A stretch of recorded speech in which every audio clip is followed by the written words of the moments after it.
Yo, we on business. Yo, we out here hitting that grind. Podcast vibes, letting loose, unwind. Next on the mic, yeah, he flexing with pride. Meeting dope souls, taking you on the ride. Talking about life, not just that paper. On business. Thanks for joining me today. Sitting down as a buddy of mine now for a couple years. He is a real estate broker for Main Place Real Estate here in town, and we're going to see what else is to this guy other than what we all know. Welcome. Thanks for joining me.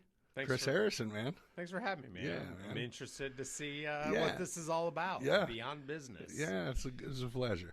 Well, and a lot of times we don't get much further than business because that's our life. I think what we found out is, most people that are between 35 and 55 are pretty much working. Yeah. What else do you do? Well, I got this business. I got these properties. Here's what I'm going to do. This hustle I want to do. I want to teach a class someday. That's it. But I guess if that's the story I'm hearing, then I'm sitting down with the right people at least. Right. Yeah. But yeah, it's But I think it's not just beyond business. This is life. That's it. I mean, in Zane Peterson, real estate's a lifestyle. And I think that's it for so many careers.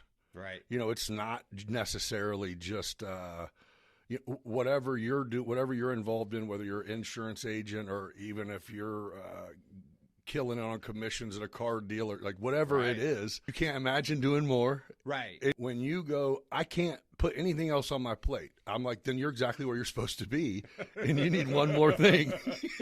and then we start talking about next year. Yeah. But next year is going to be so much more. I'm saying, but that's what it is. It's the chase because eventually. This is a cool time to do this too, because I do business coaching actually, where I'm coached. I have a coach that I contract with and meet with. It used to be twice a month. Now it's just once a month. And it's just cool because I've been with him for 3 or 4 years. Enlighten me on what that entails, because I just got an email sent to me that also had someone else attached to it, and a friend of ours saying, "Hey, I think you guys need to link up." Sure. Yeah. And I'm like, he was this guy's coach. Yeah. And I'm going. So mine is his name's Will Metcher. Okay. He lives in St. Louis. He's with Southwestern Consulting, which, if you really think back, and we'll get into, I sold Cutco knives in college. Okay. The other thing you do in college that true salespeople do in college, they sell books door to door. And for those listening now, they're going to have to remember 20, 25 years ago, the encyclopedia salesman that came to your door or buy these educational books. That's what Southwestern started as, and that's what my business coach, Will Metcher, that's where he started, was selling books on the street. Oh, that's dealing with people. Right, for sure. And so then my connection with having sold Cutco, we actually got hooked up with Caleb Jump because Caleb Jump had worked with Will. From the Cutco thing was old. That was back in the day. Cutco was back, before college. That's what brought me to Decatur, though, actually, was Cutco. My nephew did that in college. Yeah. So we all spent too much money on knives, and then he sold us all knives and was like, I'm done with this. Yeah, I'm done. Yeah. No, I was with that company for 3 years through college, though. Like, I hit it, man. I climbed the ranks. I became assistant manager. I opened a branch office. Like, I got the whole collection, man. It was like, make time for the gimmick. He shows up, and I go, bro, I'm going to buy some stuff. You don't have to do all that. And he goes, yeah, but I also need to work on doing it, And I'll be damned. When he got done cutting through shit, I'm like, I actually was going to buy some anyway, but holy now shit. I'm buying more. Yeah. Now I'm buying more. I had that one time. I guess I do need 4 payments because that's just not cheap. Exactly. You got finance? Yeah, convenience. You just throw on the credit card. You'll never even know it again. I still got them. I mean, there's not. Dude, they're awesome. Yeah, they're good quality stuff. But it'd be still tough. I've got a son in college, actually. He's a senior in college right now.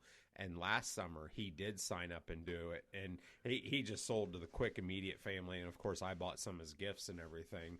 And then he had another job, because, man, once they get you, they're like, hey, let's we'll talk at 7 a.m. tomorrow. And 7 a.m., how many appointments do you have today? Oh, 3. Well, what's your goal? Oh, you'd like to have 5? All right, go ahead and set 2 more appointments and call us back. Oh. And they'll be like, hey, 30 minutes, hey, did you get those 2 appointments set? No, I got one. All right, keep calling. Try to get one more. Try to get one more. Man. It was the ultimate, like, honestly, for a 19, 20-year-old in college to be like, this is what sales is. This is dogged determination. No matter what, like, no, oh, it's just going to be an okay day, or these appointments canceled. That's what they do. They'd say, okay, now you got 5 appointments scheduled. What if one cancels? Maybe you should go ahead and schedule another one. Oh, that's a good idea. Yeah. And now, oh wait, you got 7. What if you had 10 set for the day? It just, But like, you it's know, wild, man. as well as I do. It's like after you, and it's hard to get past that initial point of discomfort when you're getting someone on the other end. But after you get in the groove, and you know, it's nothing. And that's usually when you move up, Right. I mean, and then you do get obsessed with it. yeah. And then all of a sudden I wake up and I got 3 or 5. I'm like, that sucks. I I need need 7 10, or 8 right. right now. And then I'm going to get to 10. Or I need to set 10 because I Yeah. know 3 are going to cancel Yeah, to get that's my cool. 7. So You did it. yeah. What was your goal in that? Were you like, I could career that? Or you're like, I'm trying to move up. I don't know what's happening. Honestly, how they did it was would have been a junior. No, it was a sophomore. It was after my sophomore year of college. I showed up and I was living in Kansas City with an aunt and uncle. I grew up near Quincy on a farm. Okay. Aunt and uncle said, "Come out here. Like you'll find something to do." First job I got was picking up beer cans at a golf course, public golf course. Get there at 4:30 in the morning, run a weed eater. Yep. Basically what I did. And then all of a sudden I applied to this ad. You know, make $18 per appointment and leads and What year? Just for reference. Ish. 2000, 99, 2000. Okay. Yeah. Yeah. Geez, 24 years ago. It was a different world. I mean, it's Yeah. not that long ago, Yeah. but it was a It different was world. the newspaper. In a city, I didn't know anyone other than my aunt and uncle that I was living with. And what they pitched you on was you can make $10,000 before you go back to school. Before you go back to college, you make $10,000. And here's the plan to do it. Here's the plan to do it. I didn't make 10, I made 7,500. But if I had to just hourly In the summer? out, yeah. That's pretty. Yeah, 24 years ago. That's pretty good. And if you hourly out, I would have made 3,500, $4,000 picking up beer cans. Right. And so I had that And gain no skill at all, no other skill, than no experience, nothing. how to I'd put be gloves on. bored out of my mind, Right. and that's not why I didn't go there to run a weed eater. I was on a farm. I'd done that in my entire life already. Right. But I knew I could do it. And I came to a tipping point of, I would work at the golf course till 2:30 or so because we started so early. And then I would start running appointments. And I'd done my training. I was running appointments. So some boom, like I got a 3, 4, 5, 6 o'clock appointment. Next day, 4, 5, 6, 7 o'clock appointment, 8 o'clock appointment. So you were working your regular job, and Yeah. then get off and go bang some doors and talk to Go some hammer it people and sell, ma'am. And then I got to the point where I was like, I got this much in sales, but I only, I don't have enough time. And so I had to quit the job. And then I was in. So here's my Then it was question. all So in. that you answered that ad what in your junior year of college? It would have been before my junior year. Okay, so first taste of going in a direction of anything other than I refer to career as like a job that you have a pension and a 9 to 5. Is there something that made you go, wait a minute? Sales. Was that where you were gunning from the jump? And I didn't. Or did that give you the taste of it? I didn't even know that word at the time. Sales or Mm-hmm. be a salesman. It was business administration. I was an FFA in high school. Future Farmers. I had my own little plot of ground that my grandma rented to me. I had a herd of hogs. So you're a farm boy. Yeah. From what part of Hancock County? Okay. Bowen, Illinois is the name of the Okay. town. Over between Quincy and your family still farm? My brothers, one drives a truck hauling hogs for the area. Another one works on the supports the farms. They own businesses too. Right. They own a trucking business and a hog pumping business. My dad lives in the same house he's lived in his entire life. Look, there's and still lives there's on the some 100 acres. There's some that he grew up cash on. in that hog farming. I mean, Yeah. everything is big. Yeah. And just people don't look at it like that. Yeah. And what are you, city slicker? Or like the city. Yeah, exactly. you're the city slicker. Oh, I am. I'm the soft one. Too. Right. Yeah. When I go home, they're like, let me see them hands. Them hands look pretty soft. You're like, we get monthly manicures. What do you want me to do? I shake hands, bro. Right. Yeah, these are my money makers right here. Paper cuts. Right. Cuts. No, Right. that's funny, though. Yeah. Well, so was it, I guess that's what I'm asking is, was it maybe not a dislike, but maybe growing up busting your ass when you were young and that's kind of all you knew physically? Is it when you got the opportunity to sell something and make commission, like the knives, is that what made you go, wait a minute, I'm not ever going back and doing that?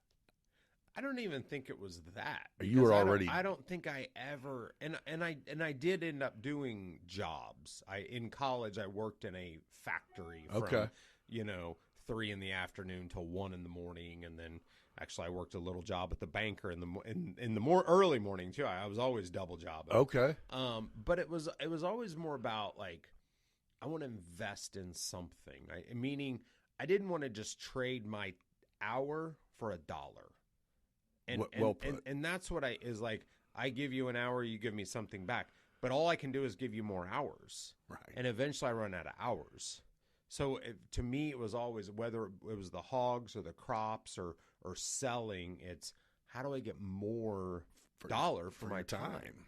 And that's what that selling, especially selling Cutco, it did open my eyes to, because as you mentioned, it is a higher value product. It's a higher dollar product. Yeah. And there were some days that, as a college kid, I was like, I just made $700 today on these sales. That's a real good chunk. Yeah. Now, at the same time, it's sales. You get a couple cancellations and a shutout and somebody that doesn't have money. Yeah. You didn't make anything today.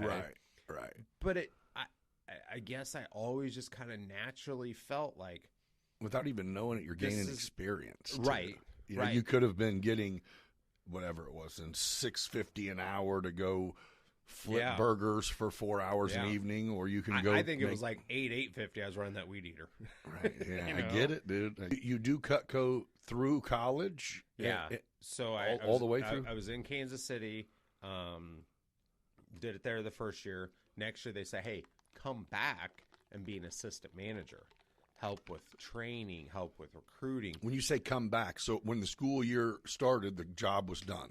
Yeah, because the shtick is, hey, I'm a college student. I'm trying to get experience and work for a scholarship. It's part of the game. And then all of a sudden it's August, and I'm like, I got some money. I'm going back to college. Right.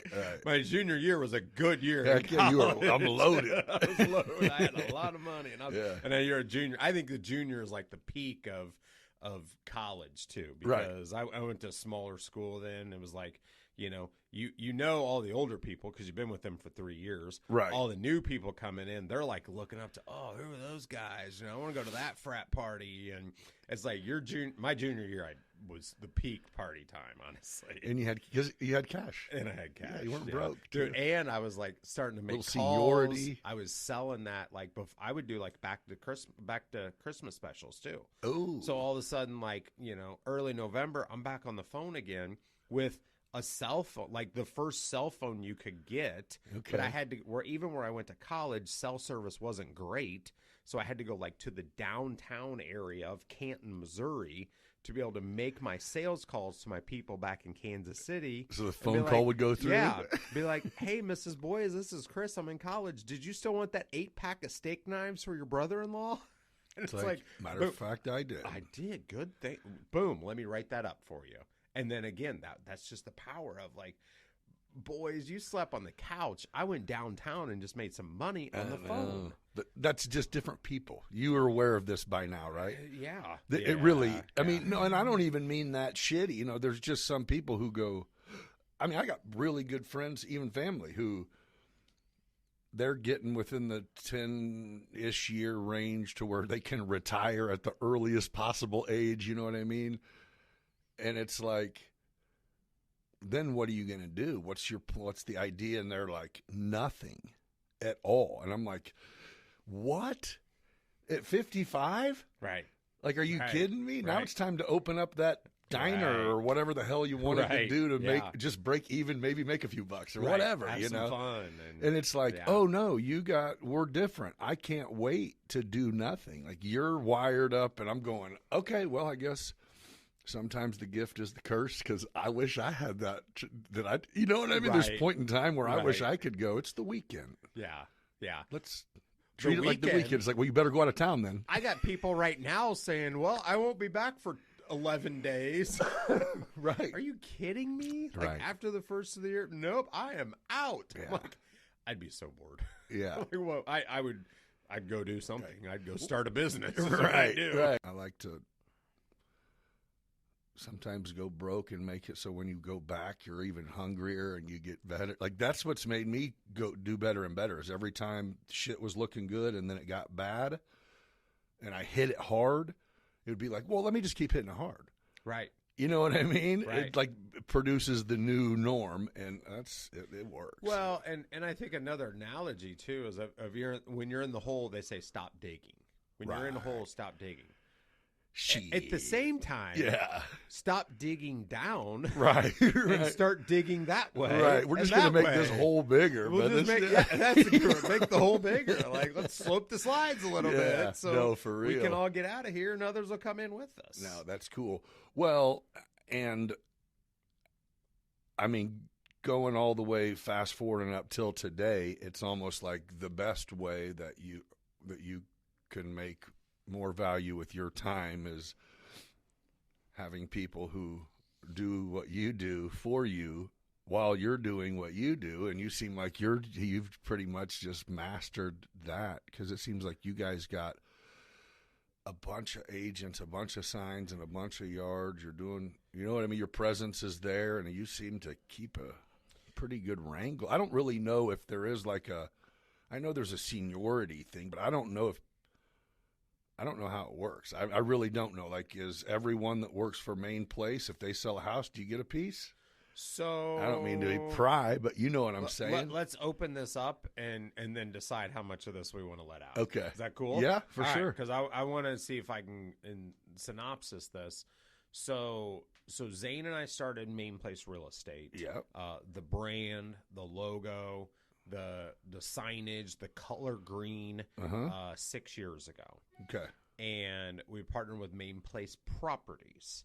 And at the time, there was a desire to have some distinction between Properties was the management company that would own Fairview Plaza, Okay. Park 101. The direction Zane's at. Industrial, Yeah. yes. Commercial, apartments, Uh-huh. development, Flora building downtown, the Galleria building downtown, the 101 Main, our office building downtown. Yeah. Main Place Properties owned those buildings and managed those properties and managed properties for themselves, for others, for themselves and for others. So then the goal for them was for us to start a residential brokerage, but really they wanted us to help them lease their properties. Right. Okay. So, and they said, we want you, if you're here, While you're here. attention, a little more emphasis, a little more direct conversation. And if you want to go sell some houses, go sell some houses. Okay, cool. In this town, commercial is not as predictable or reliable to transact. In our business, we only get paid at closing. Right. Phil Cochran, when I got into real estate, he said, Chris, are you doing okay? Yeah, of course, I'm great. I'm positive all the time. He goes, Chris, are you having closings? I see you moving, but are you closing? He knew that's what closing mattered. equals checks. Yeah. So the velocity of commercial transactions is much lower. Yeah. So yeah, we need to sell houses. So Just to keep the money rolling. Yeah, just keep cash flow going. Yeah, I mean, you sit on this. We might get paid good eventually if this pops off. If Yeah. when.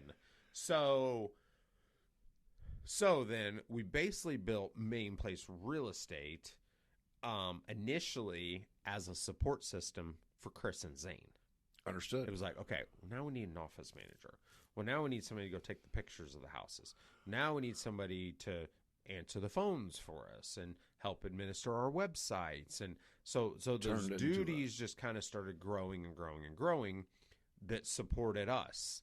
Then once that system was there of being able to support us, then we said, what if we put another agent on here?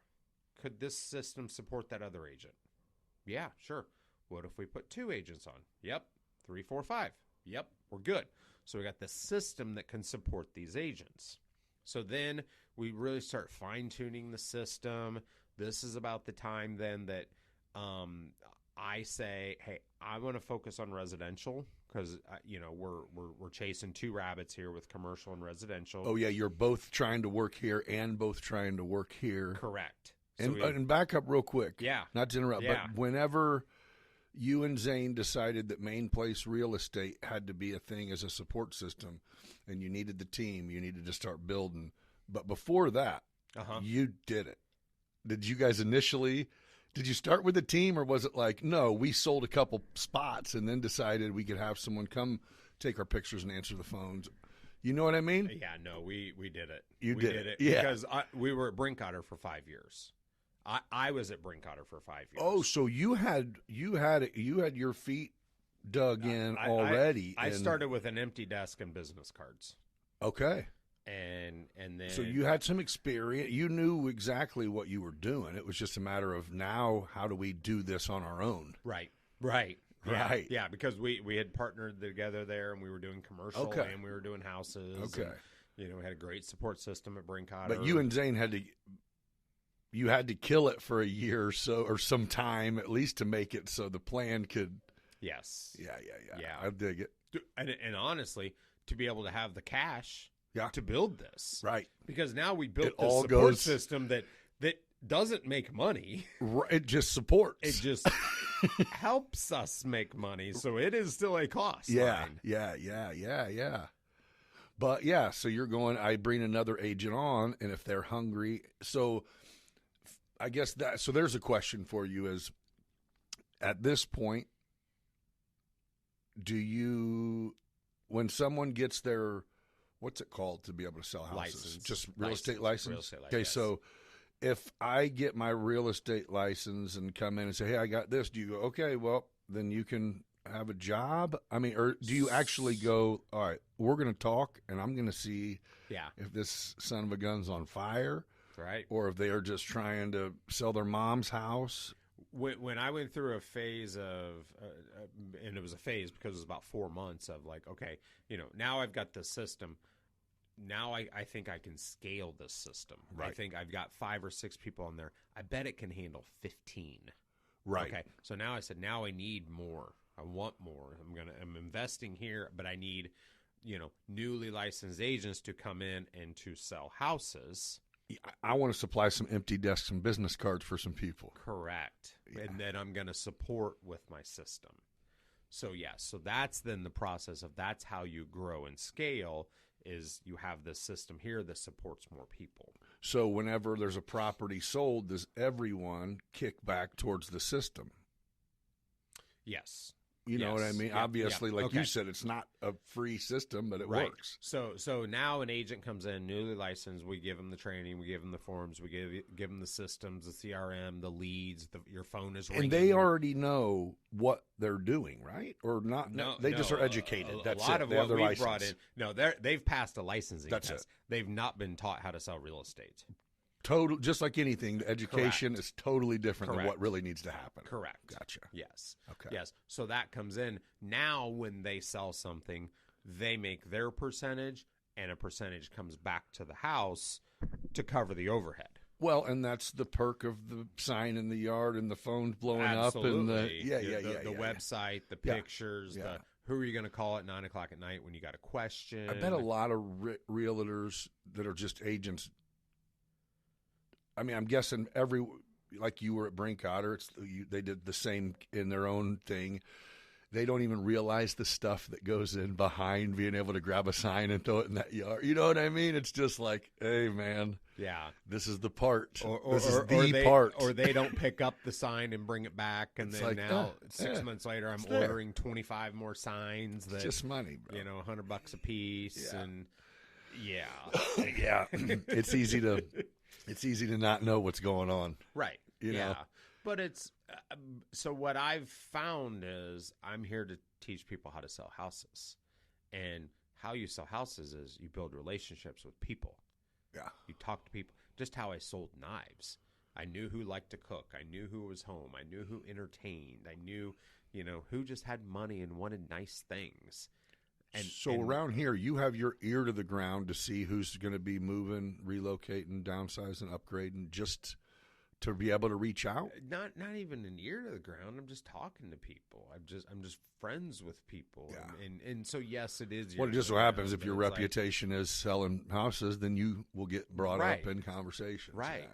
And just go have a cocktail on a Thursday night, and people go, "Hey, I've been meaning." And that's why you put a billboard out. They go, "Ooh, I need to call him." I've been thinking it's pretty about legit. that. You guys got a few on that digital billboard there.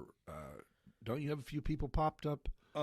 We did a short rotation on the digital. We've mainly done just the fixed. I must have seen it right when it came, because I swear I sat there and there was a few in the same. Was it downtown? Yeah, the one right downtown. Yeah. They had just put that up, and actually they. Yeah, I didn't even know it was digital. Right. Like I'm like, wait a minute, whoa! I think that's what they did. They were kind of throwing people in, like then trying to sell it. Oh, gotcha. That's a good idea. Yeah, So it was cool, but we've got now among our team got like of 4 or 5 out, don't you? Yeah, I mean, because 1, 2, 3, 4, 5, 6 actually. Are you on any?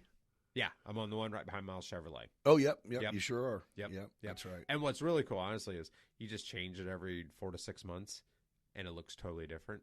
Even if it doesn't look totally different, just put your face on the other side. That's it. It's just something different to catch. Yeah, because once you've seen it, you've seen it. Yeah. Yeah, so I did some drone work for a company called Signbird. What they do is I guess like Lamar or Richmond, the people who own the, they are the marketing company that goes and sells the space on Richmond's billboards, digital billboards. So, So I was tasked with, I mount a GoPro to the front of your car, drive past it in that direction, drive past it back, and then it was like, go 20 feet in the air, and so being that it's digital, you have to set your camera to certain, what I mean? How it doesn't, like it's like take a the shutter speed. Screen, exactly. Yeah. So it was one of those deals where there was a shot list for it, but at the end they made commercials to advertise it, and it was like, I did that, right? You did it, but I did that. Like, okay. Right. But yeah, I was like, this is a weird gig, and the lady's like, I think it was like $250 a sign, a billboard, and they had like 15 or 16 double-sided billboards so everywhere I went, it would take me 30 minutes for $500. Go down 2 miles. There was another. They were all in the same area where they had just sold someone on some digital billboards. Right. So because then they're showing. Yeah. So I was, and even now I look at, I'm like, where's that billboard at? And then you see a street view that you probably did. I'm like, oh, because I recognize the car dealers over there, or this is up there. Exactly. Yeah. But so it had it basically make you back way up. So like you said, in their commercial, you can narrow down exactly where, I mean, it's cool. But at the end, it was like, man, that was like the exact same commercial relocating 100 yards. Right. You know what I mean? Right. Like, okay, now go to this side of the street, save everything. Like, whatever. Yep. But it was easy money, but it was cool. It was a cool, them digital billboards are pretty slick. Yeah. I think like marketing is just something that, like, in college I never studied. When I was in banking, like, I didn't care. Even my first years in real estate, I was just like, what do you want me in a magazine for? And like, who looks at billboards and the newspaper? And now I'm like, whoa, it's that brain trigger stuff. It's not even anything more than, like you just said a minute ago, when you go, oh, you know what? Right. And it's multi-channel. Like, that's what I'm definitely understanding is, like, if I just had billboards across town, that would not convert. Yeah, but it's cool when you pick up your phone and they see that same company logo or that same person in a feed, and and they saw me at the event, or hey, they were handing out keychains here, or I just saw a reel come through Facebook where they were talking about inventories, and Now all of a sudden, now they're sending me an email about the value of my house. Right. So understanding that sales funnel and that sales cycle, how people move from kind of the subconscious of who do I see everywhere to who is the knowledge-based individual resource to who am I going to call when I need answers? Well, and that's a whole process. And the thing that is actually beneficial to the whole is this algorithm we got going on Facebook a new thing? Because it seems off the charts lately. Do you know what I'm talking about? To where if you don't if you don't X it, then you're getting all that shit from now on. Okay. But so I think it would go in the same direction to where you're not necessarily spamming people who don't want to see. You know, if you've thought about real estate, if you've thought about house shopping, then you for sure have typed it into your phone. Absolutely. So, and you were on a website. So now you got give me more info. Right. So that's I mean, that's actually, that's legit. So now if it's like you clicked on one thing, now you're going to get some information. Because you got some great, I mean, even the times where you'll just sit and talk to the, is that your podcast that you do by yourself? Or do you just also give just like some... So I've got a lot of actually media going on. Okay, right now. okay. I've just seen a couple recently. What you've maybe been seeing that is more real estate related. Why winter? There's a sweet spot in the winter where you can sell your home. Yeah. That's what we just started doing called the Gist with Chris. Okay. And basically, my marketing person brings me 2 articles. You know, every Monday at 11:30, it's on my calendar. Every Monday at 10:30, she brings me 2 articles. She's like, "Here, what do you go? What do you think?" I'm like, "I don't know. Let me look at them."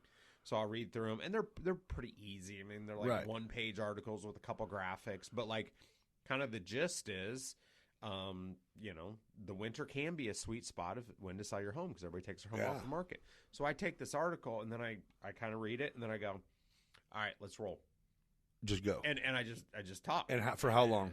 30 seconds, 45 seconds. Oh, so and then Reels, baby. Then, Reels. Boom, it uploads. Reels. You know. Yeah. Yes, Perfect. Yes. Perfect. Within 1 more minute, it's up. It's a perfect idea. And so I did the produced and I did the edited and then send the file and then schedule and then all of a sudden it's like that thing's 3 weeks old. Right. Like I need it now. Yeah.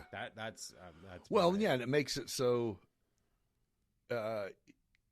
If you go and shoot something now, not only is it more relevant because of the timing, but you're not stacking up going, okay, we have to go in and shoot for everything we have to put out in the next 3 weeks today. No way. You're going, dude, I can't plan that far I ahead. know, right. Where'd them files go? I don't know. Let's go again. Yeah, give me this. This is what I know about. I can talk about that.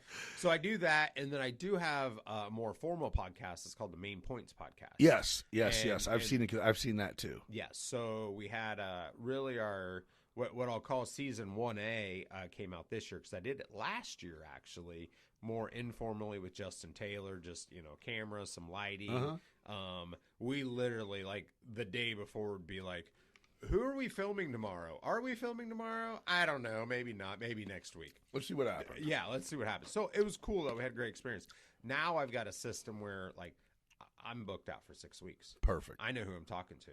Perfect. In that time frame. That's so good. Where we're actually at right now is I have 10 episodes right now in the oven. Perfect. That are going to be coming out in the spring of 25. So that was my idea. This wasn't supposed to start until January 2nd, and I was just going to shoot some to have some in the bank for if I wanted to disappear for a couple weeks or whatever. Start dripping it out. I got like 75 guests scheduled immediately. So I'm like, fuck it. Let's go. Right. Let's start putting some roll. shit out. Let 'em roll. You really got 75 guests? Yeah. Dude, that's wild. I know. My reason. Are you outsourcing your editing or how are you crashing that? I'm not. Everybody, I've literally, if I don't know them, they got a Facebook message from me. Oh, okay. Inviting me. Inviting them, and that's it. So here's what I was doing. And it worked. I felt a lot more special, Nick, until I heard this. No, 75 people got a Facebook message. No. If I know your phone number, then I just everyone that I hit up on their phone, they said yes because it's almost like, for sure. Well, you know my number, so I guess I got to come. No, but it was originally when I had the idea to do it. I think that was my hesitation. Is I'm going, I don't know who. And what if people? I don't like the idea, and it even happens in the drone thing where I'll see realtors out, and it's almost like they feel like they have to say something about not having me do drone work for them, and I'm like, that's not what I just am available. You know, like you know what I mean? The awkward. And I didn't want to make it so I'm inviting people. Then I see everyone everywhere, and it's like, oh man, I got to come up with an excuse. Like I'm fully capable of just going, right, whatever, right, yeah. But so anyway, I started doing some. I had invited like maybe 50 people. And the people in my phone got back with me and the other ones didn't. And I'm just like, what is going on? I'm like, well, I am trying to get them to accept an invitation to something that doesn't exist. Right. You know, there's no like, let me see what he's doing. Like, what? I'm just going to say, yeah. And I don't know if this is in your backyard or you're going to pick me up in a truck and we're going to sit there and talk. What are we doing here? So that's it. And when Taylor came in, he's like, pop these off, dude. Yeah. Wait, I mean, Let at 'em least roll. really get a couple of them. Why not? Yeah, what's the worst can happen is you skip a week because nobody comes, so skip a week. Right. You know, and it's like, yeah, good point. Good point. Right. So after I just got like the first 5 or 6 of them out, without even following back up, I had like 14 people go, hey, just check my messages. I'm going to respond now. Yeah, it was like, that's funny. Everybody's just checking their messages. Sorry, missed it. Yeah, man, hey, I just looked at this, and it's like, yeah, it's cool, man. But I get it. Like I'm I glad said, you didn't messenger me. Like I can't keep up with that. Right? No That's shit. enough. But yeah. So basically, yeah, people are just saying yeah, and I'm letting them decide if it wants to be if they want to come in and smoke a cigar and drink a bourbon, if they want end of the night, end of the day, come do it. If you want to come by, yeah. So I'm just letting it. Whoever is with at this time of year, I'm so freaking flexible. Yeah. So I'm like doing 3 a week. Okay. And then in March, or April, it's gonna be like, I'll be able to catch only people on the evenings because I'll be slammed. So for sure. I'm trying to make it work, but it's fun too, man. Yeah, you know, I just fun, like man. I'm solo a lot on purpose. So it's kind of cool to schedule talking to people. Right. You know? Yeah. Yeah. Well, and I think talking to people that are in business but in different businesses just opens your eyes to, you know, ways of doing things, how they can relate, doesn't relate. Oh, I've realized so much to learn. Even, and you're one of the people too that I've realized, how much really we can probably all learn from each other, even when we don't work in the same. Right. You know what I mean? And I think there's a missing piece of that. There's so much that is missing, I think, in the camaraderie of business and business people. And, and I think, you know, back to, 22 years ago when I started in banking, and it was like, hey, Wednesdays was Jimmy Ryan's, Thursday was poker night, and Friday was golf, and I just think, socially and family-wise, like, different things have changed, at the same time, Dad was never home. Dad's playing golf all the time. Dad's at work. Dad's drunk. So that tide has turned back the other way, which is great and is fine. But I think there definitely is a missing, exchange of information and really just the camaraderie of like, dude, but why? I made payroll. What do you? But do you think? Okay, I have a few opinions on it. So, and I'm curious to what you think. So, I think what's socially acceptable now. Is it cool to go to the bar at 3:00? Oh yeah, you're saying just the scene too is different. Yeah, like where else would we see each other other than you saying, "Hey man, come hang out"? We'd either be working or at be a on social social spot. media, or at my kid's event or something. Yeah. But like not like, oh hey, we're all going to Doherty's tonight, and let's just throw around ideas and stories. Make it great. If not, see you next time. Yeah. Yeah, you're right. So that's not a thing, really. And versus, again, I keep saying the banker because that's what I originally started in professionally. That's what you did. Right. That's what you did. I always joke at banking, I could never leave early to go to the gym. I could never be like, hey, I want to get my workout in. Can I cut out at like 3:30? And they're like, well, no.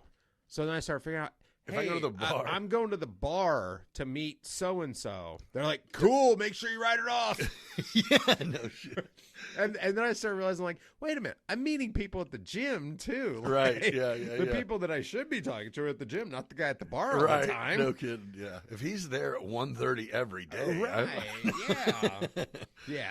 No, you're right. Okay, I like that take and so on it, that's though. where this is cool, is like really just getting people just to open up and yeah, Taylor. Well, and that's it. When I sat here with Taylor, I sat here with Zane, even Sean Bowser, the police officer. Yeah, dude, I want to hear what he thinks. I just am like, damn, if we would have all sat in a room when we were 25 and had these conversations, you know how helpful that would have been? You know what I mean? Right. And I don't landscape. I don't sell property. I wasn't a police officer, but that has nothing to do with it. Right. You know what I mean? It's just. But at the same time, like, okay, sure, 20 years ago would have been nice. But they didn't know that shit then anyway. Right. What about now? Yeah. What about for the next 20 years? Yeah. Yeah, good point. What are we doing to do it now? Yeah, how do we figure out how to make that happen? You're onto something. I mean, I couldn't agree more. Let's go to Doherty's at 4 today. Yeah, I was going to say, we're posting this live, Yeah. and we'll see you Not at 4. 3, because that wouldn't be appropriate. Right. But 4 is acceptable. Right. We won't drink until they give them to us. right, exactly. Yeah, I don't even drink, and like, and that's been a transition too. It's like, hey, let's go for a drink. Like, and now I'll be like, Did you stop drinking? I did, yeah. Just time, or you know, did you drink too much? Yeah, Yeah. and not like, it's not like I was like waking up in the morning and doing it, but I was the guy that, like, if we went to the bar at 4, I wouldn't come home till 1 or 2 in the morning. Right. And it was just the you know, the some people can get to the edge and go, ooh, I better have a water and head home. Oh, I'm on your boat. I get to the edge and I just run harder. I'm on your boat. And I understand. And I had one of those times that everybody's like, oh man, we've all had that. And I was like, well, that was like my 7th time this year, and it's only March. Yeah. So that's when it was just, It's time to stop. just done. But now I'll say, let's go for a drink. And they're like, oh, you on? I don't know. We'll see. I'll go have a club soda.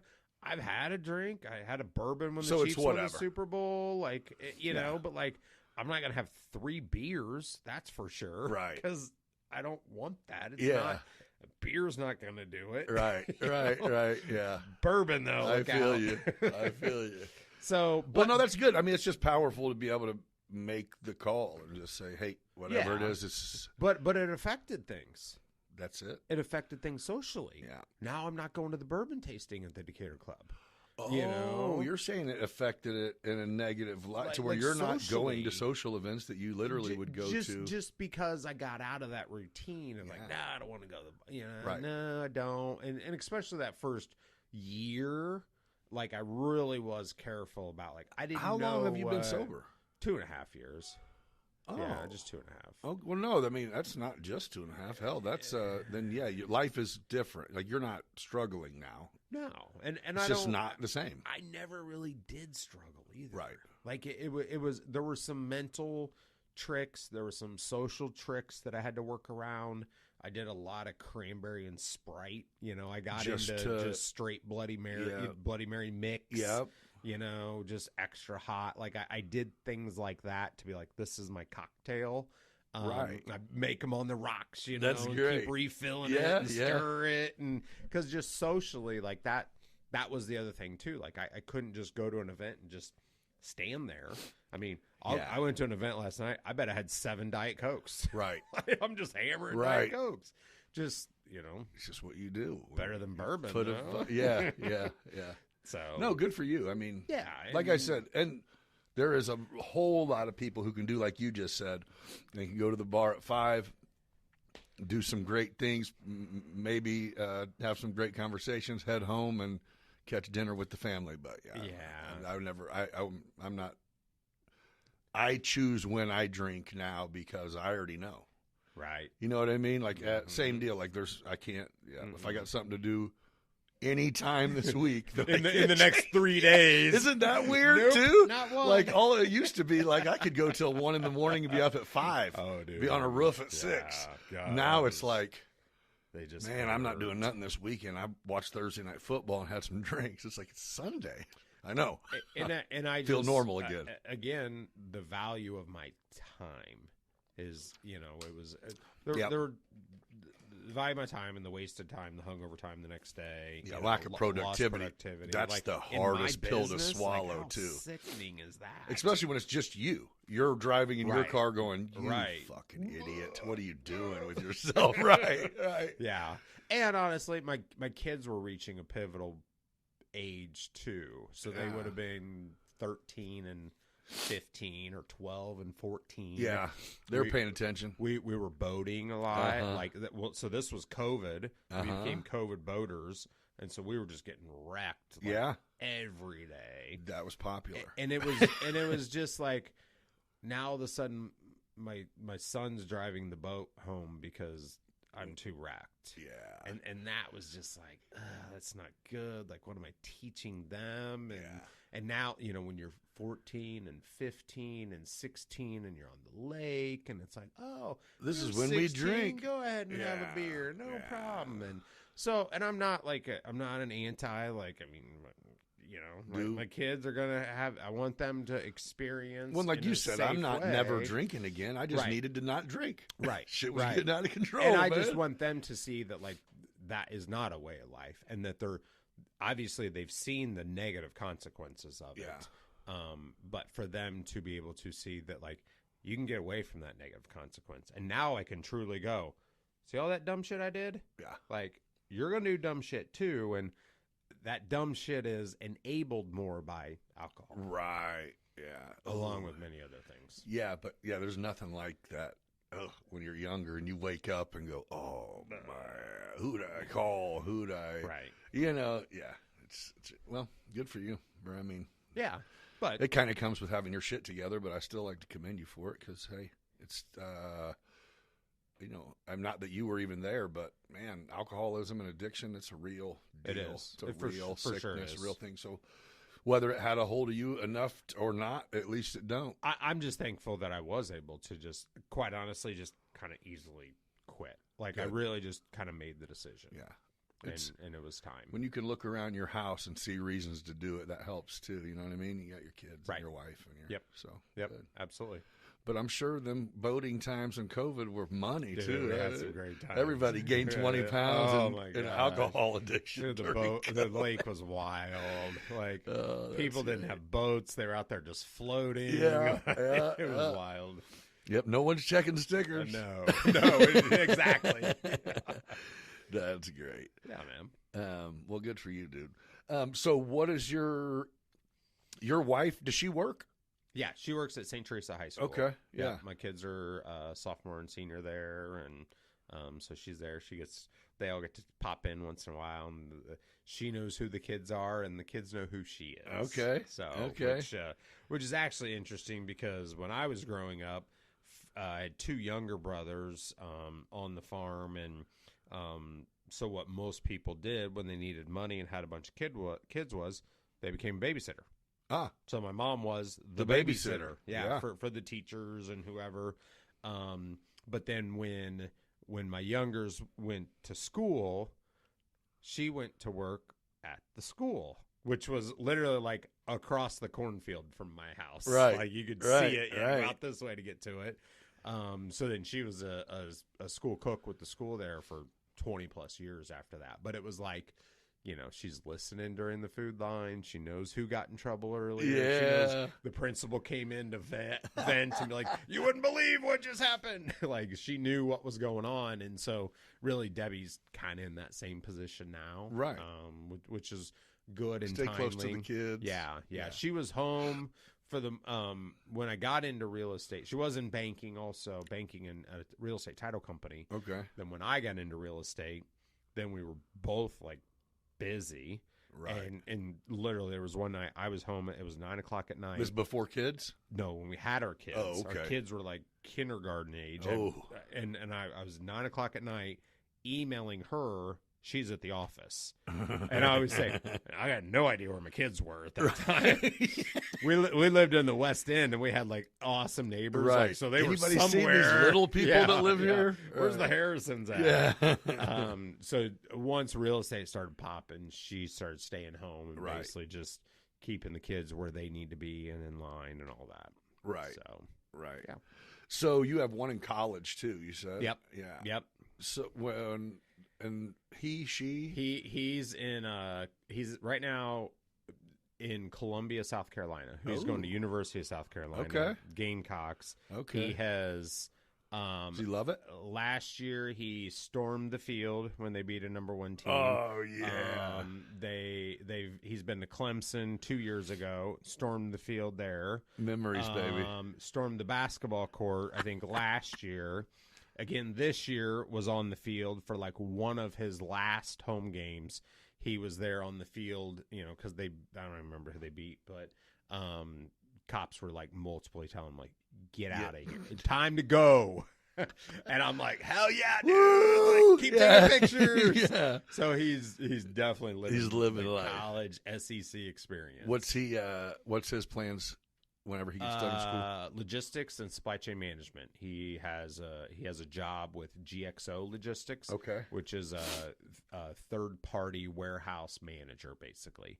The easiest way to describe it is when you order a pair of Nike shoes end up at your house. When you go, these aren't quite the right size, they don't go back to where they came from. They go back to another warehouse that is like a funnel, a reverse distribution, and they just collect all of Nike's returns. I got you. And then sort them out and push them back out. So he did an internship with them last summer, and then they offered him a job, and he's kind of floating around for a while, and he's like, In South Carolina? so he's going to be in a development program where they're going to put him in a rotation. He's going to go to probably 2 or 3 different locations over the next 2 or 3 years. It'll be in that South region, North Carolina, Georgia, Tennessee, Virginia, maybe something like that. So will he come back around for Christmas, like for holidays and stuff? Yep. He'll be back. Actually, I think he travels this week, and then his other side of his family, his mom's family, is actually from the Jacksonville, Springfield area. Okay. Same neck of the woods same as far state. as once you're here. Yeah. Yes, yeah. So he gets here, he gets to Illinois, and then he bebops around. Yeah. But it's cool. He's 22 now, and I just go, hey, here's our dates. What's their dates? Like, you make your own schedule. Like, things are a little easier. So there. what made you back in the day go from banking to real estate? It was Brinkotter the first place you worked is real estate? Yes. And what made you that same idea of just going, I can make my money, I can get commissions, let's go get it? Entrepreneur, man. Yeah. So What was your banking job? I was a commercial lender. Oh. So I started as a branch manager. Well, here's how this happened. Here's how I got Them are boring jobs, right? Well, I had been selling knives, and I even came here to Decatur to sell knives. And it was more challenging here in Decatur than it was in Leawood, Kansas. Okay. If anyone knows, like, Kansas City, Leawood is it's where all the football players live. Okay. And I had that area down. Oh, yeah. Man. Yeah, we don't give a shit how our meat gets cut around here. Right, exactly. Just chew a little bit. Chew it. So I came back here, and truly, a whole nother story there of experience. Like, the business didn't work. I lost money. I was bombed, and I needed a job. Right.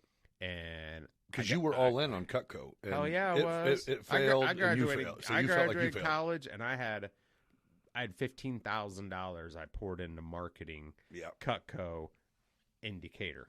Okay. So that was it. Lesson learned there. That was it. But I needed a job, so I went to a bank and literally dropped off resumes. Dave Weber, it was First National Bank then. It's Busey now. Downtown, called me. He's like, "Hey," "can you come in tomorrow?" Came in, and he's like, "You sell knives?" So why didn't selling knives work? We just don't have the people with the money? People with the money. Yeah. So no matter what, it sounds great, but if you weren't my nephew, I can't afford these knives. Right. And it's still just knowing your market demographics. Yeah. You're going, I knew how to do it, but I wasn't in the spot. Yeah, I even spent some time in St. Louis, and I could sell down there. But I mean, you got people behind on their power bill. They're not dropping 500 on it, 4 knives. right. Exactly. Exactly. Yeah. So, but it was really, when I first got into banking, I had one in particular, an HR guy go, if you can sell knives, we can teach you to be a banker. No, really. Okay, cool. So I was First National. Then I actually ended up at Regions, and then Town and Country Bank. And Kent Fitzgerald was the commercial appraiser in this town.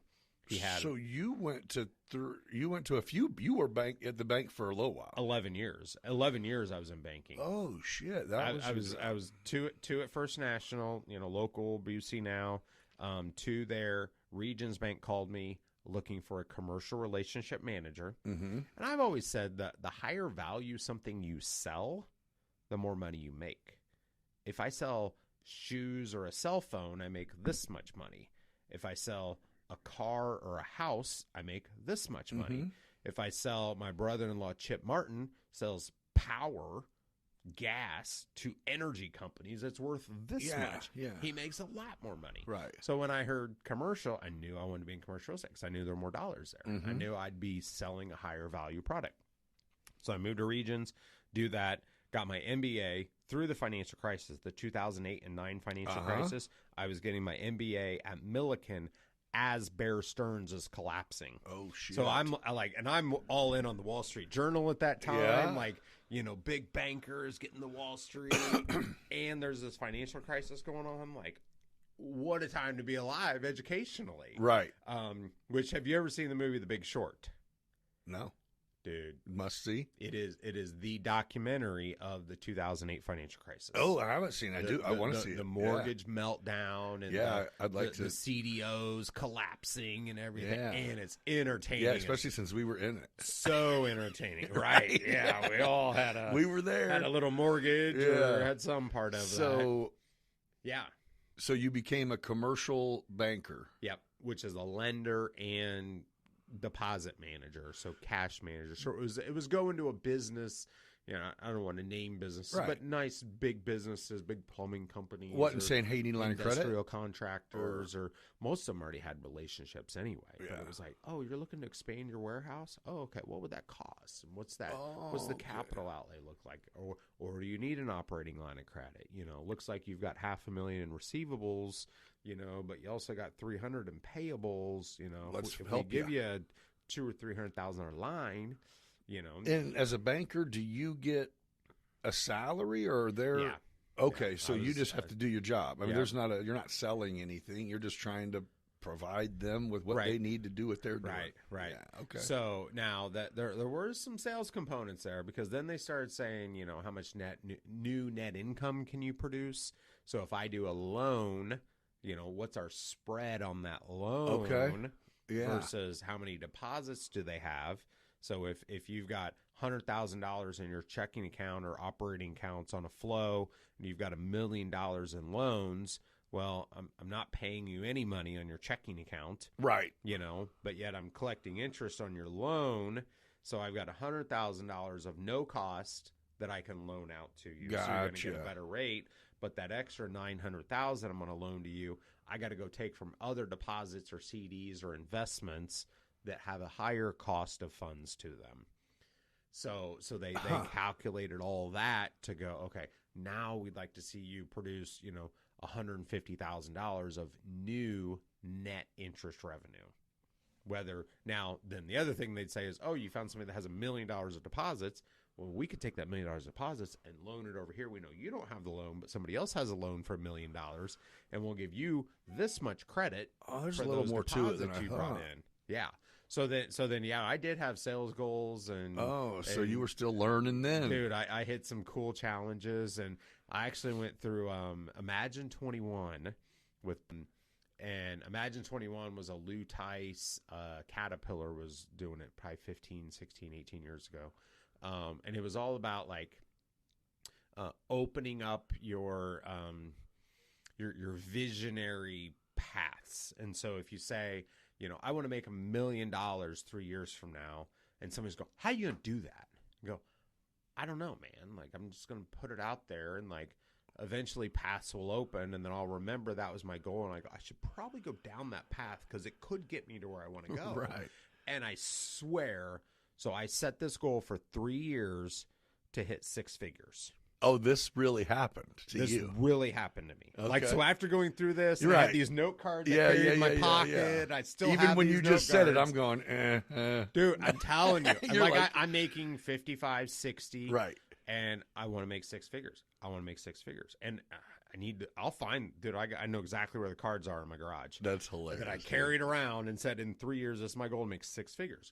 So we had these incentive plans that then they created these calculations that said, if you do this and this and this is what your bonus is. Do this and this is what your bonus is. I have no idea how. I mean, I do know math-wise how it happened. But all of a sudden, at the very end of my 3rd year in this goal setting, There was another column. I made $114,000 Bam. because of this bonus program that I was like, but I mean, I was doing my thing, like, and it was just Okay. like there, and then I still, That's I'm huge. just like, dude, that happened. Yeah, if it happens, That really happened. yeah, you busted your ass. So I don't even know how we got there, but Yeah, other yeah. than just just that goal setting, even then was just what I did, and like I don't even want to say I'm a dreamer, but like I'm not afraid of anything. I'm not afraid to say I need $1 million of income, and people go, "Wow, how are you gonna get that? You need to map that out." And I'm like, well, I got this, this, and this, and so that means I need probably this many more things. That's why the average millionaire needs 11 streams of income or 7, whatever it is. No, you're right. Because one isn't going to do it. Right. It takes 8 to 10 of them. Unless you got a Snuggie. Unless Right? you made Right, unless you got the... he invented the paperclip. Right. He made $1 million. Yeah. But so I like that too. I mean, so I'm going to jump ahead. I was going to go here in a little bit. But Yeah. what do you... Still never answered how we got to... Oh, yeah, yeah. No, you go. Though. Okay, Well, okay. I won't forget it. Okay, so what is your goal? I mean, what are your and I don't mean your forever goals, but like what's on the forefront? I mean, I know you're killing it in the real estate market. Your team's growing, but I mean, is there something cooking for you outside of selling houses right now? Well, the business now is... Or I guess, are you even focused on selling houses, or you're focused on making sure your team knows their shit enough to be able to sell houses like you do? Yeah. Right. Yeah. Now, I still sell houses, especially at, 300,000 and up, Yeah. 200,000 if friends, family, Mhm. like I'm going to take care of people. But my father-in-law is buying a house right now. I've had another agent with me the entire time because that agent can provide even more service and value to my father-in-law by being there to help go look again or being there to really go over the inspection report. And obviously I'm watching too, but that agent is getting real hands-on experience with a real-life client who has real-life emotions and feelings in this process. So before this, do you do that because you don't think your father, he won't want to trouble you? Or are you like, hey, Pops, I'm going to bring someone with me because they're learning and I want them to see the experience? Like, Correct. Okay, he Yeah. got the heads up of, Oh, yeah. you got a question, Hey, ask him. Yeah, yeah. Ask her, whatever, I'm yeah. here, but he's with me. Yeah. Hey, Yeah. I got to go. He's going to lock up. You got, and He'll meet you to show you again. He'll and, meet you. and yeah. he was really brand new. So, I went over the contract, and he got to hear me go over the contract. Right. And so then the other thing that happens is I did that contract better than I'd done one all year You were teaching. because I had an audience. Yeah, for sure. Right? I'm teaching. Yeah, if I'm going to teach and you, it's you my has to- father-in-law. And yeah. Yeah. So it has to be correct. Correct. All the way around. This has to be perfect. Yes, Yeah. absolutely. Yeah. Yeah. So yeah, I mean, I'm heavily focused on teaching right now. So is it popular? You said earlier when you and Zane jumped down with Main Place, you guys had to go the real estate route because you don't make any money having shit you're not selling. The residential route. Yeah, you had to go that way because you neted. So obviously, people get into real estate, people get into insurance sales, people get into automobile sales because you know someone who does it successfully and they're doing well. Right. And that's all you have to do is have the job and you do well. You don't have to work. You just have to have the job. It's what seems to be a trend. Oh, okay. So that makes someone go, you know what? I can go get my real estate license. And then they come to you. And how many people, is there a good turnover of people that just go, hey, I need a job, man. Like, if, you know, to where they're there and you're going, well, you can make money. You just have to sell the 3 listings we gave you. You know, is it, you know as well as I do, bills don't wait. You know what I mean? You can't sit there for a month with no income if you're in your 20s usually. You gotta be able to float it. You got to be able to know that this could be 30, 60, 90 days before you get a check. So that would be it. Know what you're getting in. Know you better build a nest egg for this. Yeah. Yeah. Yeah. Or honestly, you know, when people are in their 20s, their expenses aren't that much. Yeah, you're right. You know, And they, if you they go close a deal and make, you know, $2,000, like that's they're a good. good amount of money. Yeah. It's just to get started with. It's hard. You got to remember them broadcast, them ramen noodle times when you make them $2,000. But that happens. You do it enough, you'll for sure. You start saying, right. Absolutely. Yeah. Yeah. I just would figure there would be a turnover of people who aren't prepared because you don't know and you can't even really appreciate it because you're good at it. And now I know you've done it since college for sure. Is the ability to go comfortably talk to people about stuff that sometimes, you know, you have ability to say, I don't know, I'll find out without saying I don't know. Right. Let me check with the credit officer. You know what I mean? It's that's a skill that you know is built. And a lot of people, dude, that's not a thing that is comfortable. Or, you know what I mean? So I think that's where my question was, is there people who, you know, you sit down with at some point and go, hey, I get it. It's not for you. I mean, I get it. It's not for you. Or it's like, no, everyone keeps kind of plugging away. They knew what they were getting into. Honestly, of the team we have now, they all get it and they're plugging away. Right. It's hard. I mean, and I've got a lot of people that are because they're working for themselves. Yeah, absolutely. Right. I mean, essentially, everyone's working for themselves. Yeah. I've got the majority of our company right now is under 18 months in the business. Oh. And so now, so that means I've got the other majority are all, you know, 4 to 8 years, you know, that they're just rocking. Killing they're having their years. They're spending time at home, like life. They're donating to their church. Like life is they're feeling good. Yeah. And so I tell people from day one, it's 3 to 5 years to get over the hump. Right. And then I'll say years, not months. It's not 3 to 5 months. It's 3 to 5 years. Yeah. And they're like, oh yeah. I said, okay. I'm just telling you right now because you're going to come back in 4 months and go, oh, I don't know what's going on. I'm not making any money. Like years. Yeah. 3 to 5 years. So, yeah, you got to be able to climb. You got to be able to grind. You got to be able to not, you know, somebody's like, oh, you need to calculate your time and how much time you have with that client and find your value per hour. And I'm like, nope, don't do that. You don't want to know the number. Yeah. You don't want to know the number. Yeah. But you just keep pouring into people, and then that's how you truly build a relationship. You build a business, and you build relationships with people. It's just by pouring into them. Do you have anyone? Okay, so you guys, Main Place Real Estate's what, 5-6 years old? You said 6. So do you have anyone that? Let's just say out of the first couple people you took on or any of them with you and like you've kind of, you know, you've seen them right when they started and they're with you still and it's like. Everybody. Oh, that's all of them. I mean, honestly, even Zane. Yeah. Like Zane came in and I'd been there like a year and he came in and Carla put him right outside my door. And all of a sudden, he's out setting up tables for open houses. He's door knocking the West End. Like, he's taking pictures with his dog in his front yard. Like, he's hungry dude too, from man. the very beginning. Yeah, it's a good match. You guys are a good match. And it took a year.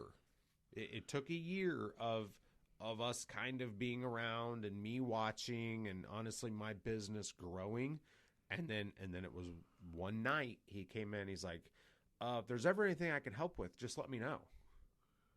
And I was kind of like, you sure you mean that? Yeah. You know, wrong statement, sucker. Here you go. And we actually had the Woodmound Plaza. Uh-huh. We'd had it for sale for an estate, for a trust. They had it appraised for some ridiculous 1 point, blah, blah number. We dropped the price. You know, I'd been on it 6-8 months. I was exhausted. I couldn't do anything. And I just said, refresh the marketing. We're going to drop the price again. Go back to all these people, you know, just figure it out. And literally, you know, a week later on a Saturday night, I'm sitting at home and I go, what about these people? and I reached out to them. They bought it. They closed. I gave them 50% of the commission. And that was the start of our partnership. Yeah. And he's like, I didn't do. And I'm like, you did though. Because otherwise I was going to say, you're like, that shit was on the shelf. Yeah. It was done. Yeah. It was I had tapped out already. Yeah. And he was just that breath of fresh air and that extra energy to keep me going. Right. And so just, you know, knowing where he was then, yeah, you know, and honestly to where he's at now with the commercial stuff he does, yeah, is amazing. I mean, the best way to give this analogy is all the big brokers, all the big corporations that have their brokerage companies of JLL or CBRE and anybody up and down the East Coast, they call their Atlanta office and say, hey, we need something in Illinois. In JLL, they hear Illinois, what do? They call Chicago. Right. So you call JLL in Chicago, hey, we need something in Decatur, Tuscola, Effingham, Bloomington. Yeah. You think them Chicago brokers of JLL downtown are coming down to Bloomington? No way. So Zane has built this network. So now with he's all their those go-to guys. guy. So Atlanta calls Chicago, Chicago calls Zane. Perfect. For multiple companies. I mean, that's beautiful. Multiple companies. So again, just seeing the way his vision is even way beyond mine at times too. Yeah. Like there's times that I'm. Yeah, I was impressed talking to him because I've known him for quite a Yeah. few years, but I'm just like, damn, you got smarter over the last 5 years.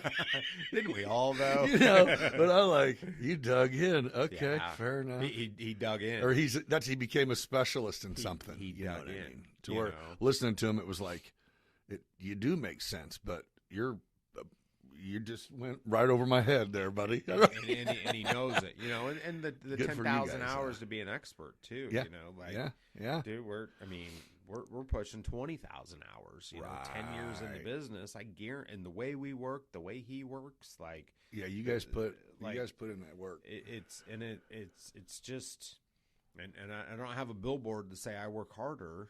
I just do it, Right. you know, and he's the same way too. Yeah. Well, that's good. And you guys are both, I've said this to a few people, a lot of times when people are successful, and maybe that was a generation older than us too. It seems like you always knew who did well because they were assholes and the ladies were kind of shitty and snooty, and they might still exist, but I feel like for the most part, I know a lot of people who are doing pretty well for themselves. And I don't know if it's because, like, in your mind, it's probably the same way I am about myself, is it's like, I'm doing okay. I'm not going to go brag about it. You know what I mean? Where it's like, Right. oh, no, you're doing fine. You're Right. You're doing fine. Just because you're okay is a lot higher than most people's. It's like, yeah, but shit could come crumbling down. I mean, anything could happen. You know what I mean? It's You too? yeah, you know, right? I mean, I'm For just real? saying, like, geez. And I think, like, you know, that successful people tend to be assholes.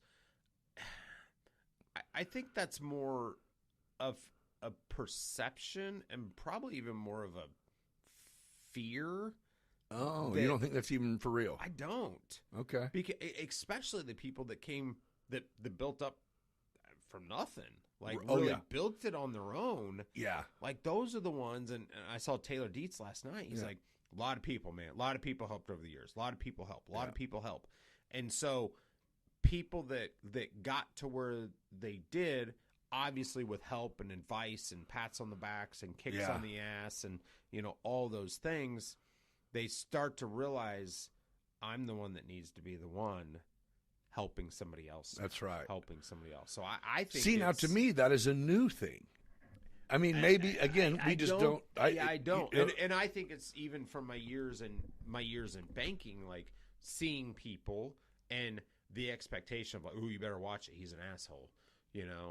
I don't know, man. I just went and asked him a bunch of questions about his business, and he sure talked to me about that. Oh, so you're going the turn off from even approaching this guy and probably learning a shit ton. Yeah, and turning him into one of the guys is you think he's an asshole, so you don't do it. Yeah, I'm not calling him. He's Oh. too successful. Okay, yeah, I like that. And did you ever see the movie Pursuit of Happiness? Yes, with Will Smith. Yes. He calls the executive that takes him to the Yes. 49ers game. Like, what a great guy. And Right. he's like, I'm not moving my account to you. I just want to have a good Yeah, time. yeah, you're just all right. But You're cool. Yeah, because I think that truly is how people are for the most part. There's assholes out there, but there's broke assholes and rich assholes. So yeah, you're right. There's if you're a dick, you're going to be a dick if you have money. Right. You're just a dick with money. Yeah, but then people are thinking everybody that has money is a dick. And that's not the case. Yeah, you're right. I think that's what I've learned is, golly, we need to figure out how to do it, really. But yeah, we could all learn so much from not even sitting down at a round table and talking business, but just interacting and hearing how, like you just said, thank God I made payroll. I was about to hit you motherfuckers up to pay these guys. Just having one of, it's really beneficial, man. Because you're not around on a daily basis. You're not around someone who has your mindset. Even if your wife and you are perfect, if she's not an entrepreneur and she doesn't wake up and need to jot some shit down, then you don't get it. And it doesn't make anybody better or worse. It's just going, right. You're around people that are not like you most of the time. You are actually trying to teach people, some of which will, some of which won't, but to be a better version of that, and shave off some years that you put in, and right. So who was it in your life? Because I know you kind of was the farm boy, college kid, salesman, banker, real estate. Were there people that swayed? Was there you met a guy and obviously you said that you just found the Cutco deal in a newspaper, but was there people in your life that kind of, I guess, inspired you to do what you did, or in either way, whether it showed you what you didn't want to do or showed you what you did want to do, or even advised you on how to do it, or if you can think of key people along the way. Yeah, I think it honestly, even back to trying to think of it's before high school, but it is before high school. I mean, my dad was a farmer, and my dad is the first one that we went to a hog sale and bought 3 bred gilts. So basically 3 pregnant females, and brought them home in the back of his pickup truck. Had a little crate cage around it. Brought them home in the back of the pickup, and a month later we had 30 hogs. Oh, and so really that was probably my first real life example of kind of multiplication and scaling and growing, and you get little pigs, but then all of a sudden those grow up, and then you take those females and then they get bred again, and guess what, you're going to have 30 more in about 3 or 4 months, and then in 3 or 4 months you got 30 more. And so you were there for the start of this hog farm. You guys started it. Well, or you just that was just a portion of it. Yeah, let me back up. Actually, my dad. So I was born in '79. Probably in the late '70s, he was very heavy into hogs and crops and ground, and early '80s were not kind to farmers. Okay. And he ended up driving a truck after that. I mean, farming did not work for him then. But then, we still had the farm, still lived on the farm. Grandma had some ground. He had some ground. And so it was as I got, gosh, I bet I was 9 or 10 years old was when we went and bought those hogs. And so it was kind of a restart in a sense. For me, it was a start. Right. But it was a restart for him. But it was, so, now we're 4 months down the road. So these 30 that were babies now are market hogs that are taking up a lot more space. Market 200 pounders that you make into bacon now. Yeah. Literally. And so, I just did that a week ago, actually. Oh. Literally. Oh. Yeah. Okay. I grew up doing that, and I went back. It was the first time I'd done it in, God, probably 30 years. Was it refreshing to do it? Hell yeah, it was. Yeah. It just, every bit of it, all the way from, he just came out of the barn to tomorrow we're wrapping him. Oh, that's cool. Every bit of it. So yeah, that was the first step. High school was FFA. I was in an ag sales competition, and we qualified for nationals and went to Kansas City. And what, selling your hogs? No, it was sales. They would put you in these situations. Here, they all started from the beginning, man. These situations where I would call a farmer down the hallway, when I'm practicing. Hello, Mr. Dick Myers. I've got your 30 bags of soybeans. I wanted to know if you wanted this variety or this variety, and I can come tomorrow at 10 o'clock, or would 2 o'clock be better? Like, I was taught that. Oh, yeah. You're just a salesman. That's beautiful. And so that was high school. College, my aunt and uncle that I mentioned that I moved to Kansas City with, they were the ones that, again, compounding and, taking your time and expanding your time, and, selling is the key to everything. You bring value to people, and the more value you bring, the more you receive back. So everything along your way has been gearing the exact same direction. That's awesome, dude. Yeah. I mean, to actually make it to the destination. Ain't there yet, man. Yeah. And who knows what that destination is. You're in a good spot. Yeah. But then, honestly, Regions Bank, so I was the first national, small local bank. It was cool. I was there a year and a half, 2 years.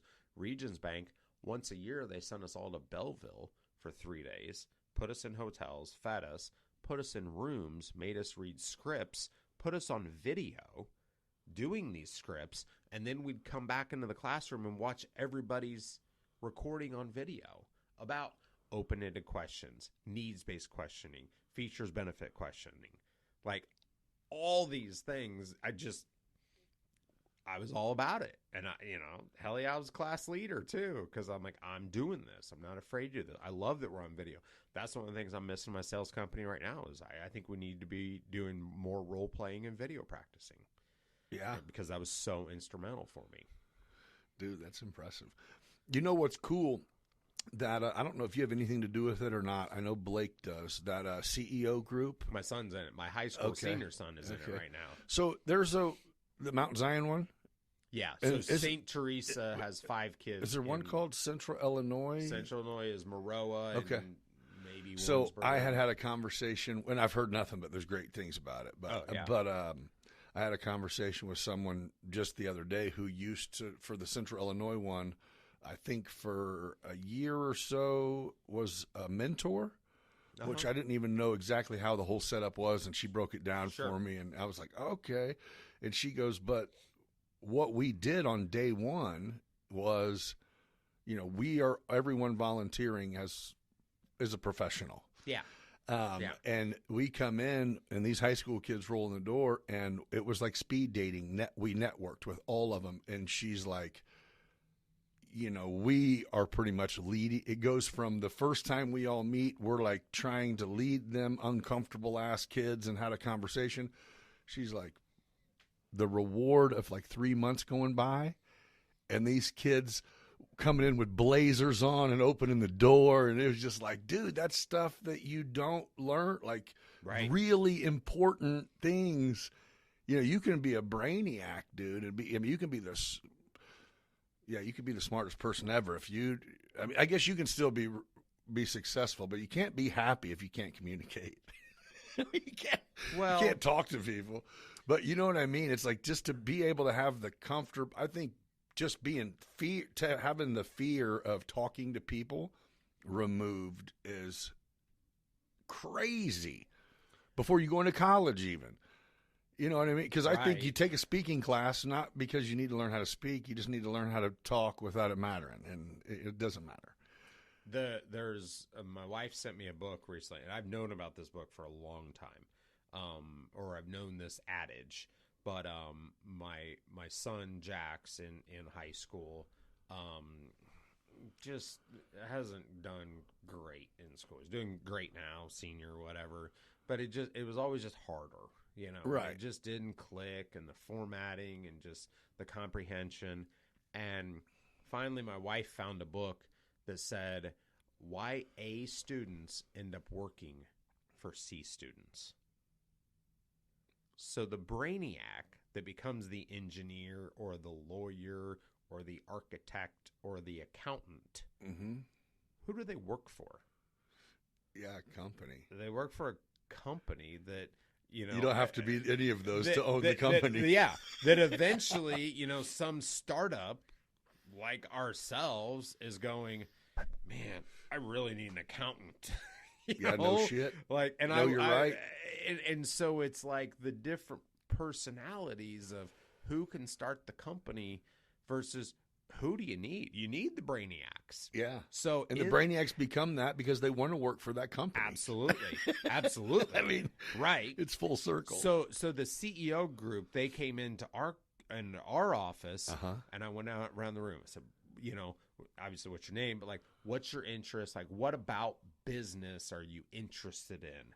And I'm telling you, it was construction, architect. They had answers. Web guy. Yeah, they all knew. Sales, marketing, legal. That's cool. And I look at them all and go, you all are going to do business together. Yes. You're all going to end up working with each other. Yeah. You're all going to look back on these moments and be like, I remember when we met our senior year in CEO. Yeah. And that's what's really cool for this area is to have all these entrepreneurship based kids. Yeah. Networking with other entrepreneurship focused kids. Yeah. You're really good. I'm going to look into that book you just said too, because I'm stuck on that. It's like, Yeah, I'm guessing you weren't an A student. No. No. Fuck no. I'm a barely made it by school student. Absolutely. But look at you. Yeah. But I got did, an accountant. I was going to say, that's the most, I tell my son now, if we're going to use Mark Cuban's adage on, I don't care about college, but if you're going to work for me, then you're going to know what to do with money. So we're going to go ahead and start with you go to accounting while you figure the rest out. Right. Absolutely. You got to know that. Like, I don't care what you do. That's you need to know finance. Yeah. So really, dang, that's it's a smart book's probably right, because that's damn right. Yeah. That's cool. Well, I just think encouraging the young generation, because I think even like before Taylor did good. Yeah. He and I have known each other since we were kids.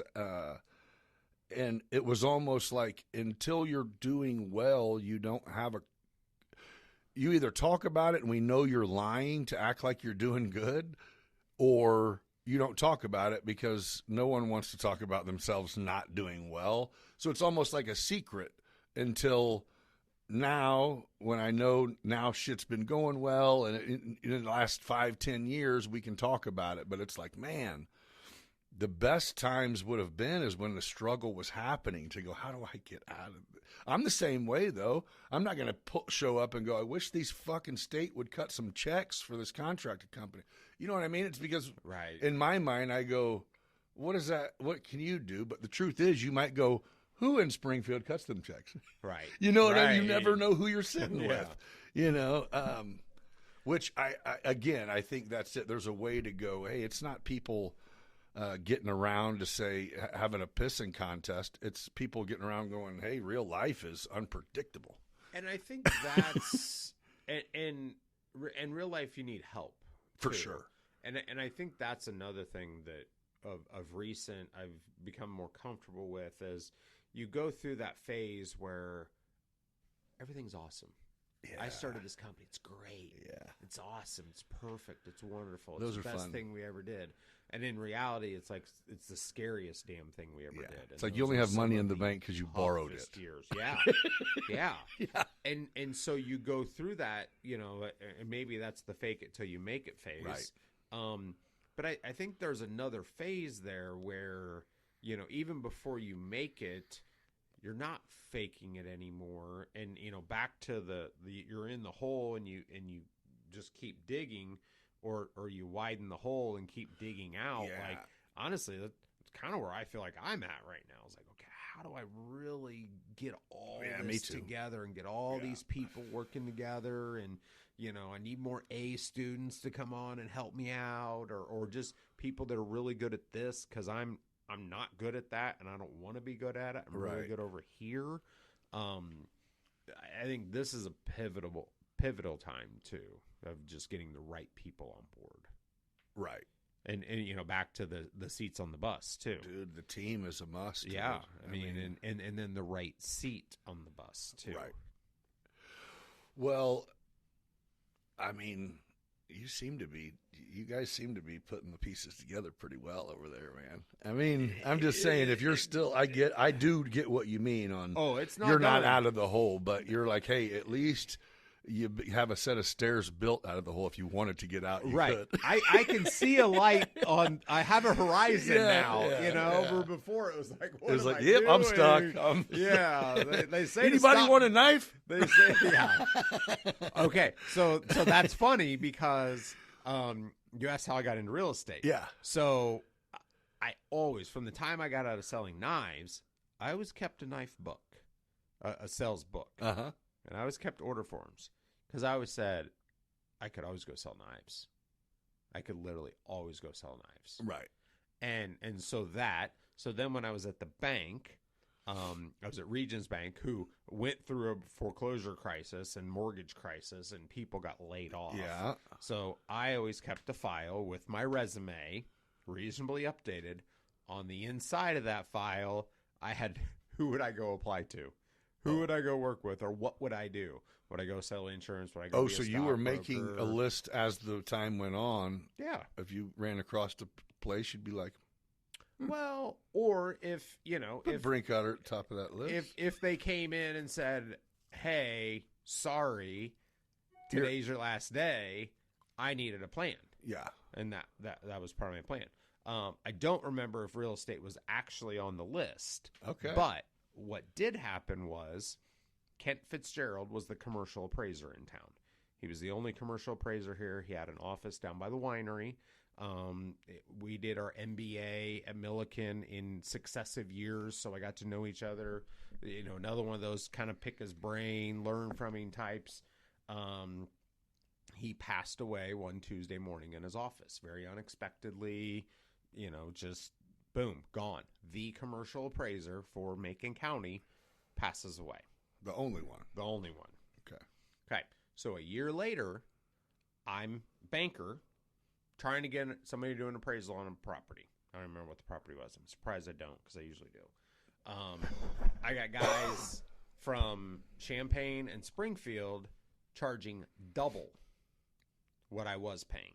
Just because they knew you were in a spot, or because And they're like, if I'm going to travel to Decatur, Yeah. like, how much can we get there? Like, I'll do it, but I need supply and it's gonna demand. be 2 more hours. Yeah, man. absolutely. Right. And I don't know the market as well, so that even more Right. hours. So I started checking into what does it take to be an appraiser? The apprenticeship, the certifications, yada yada. Hell of a process.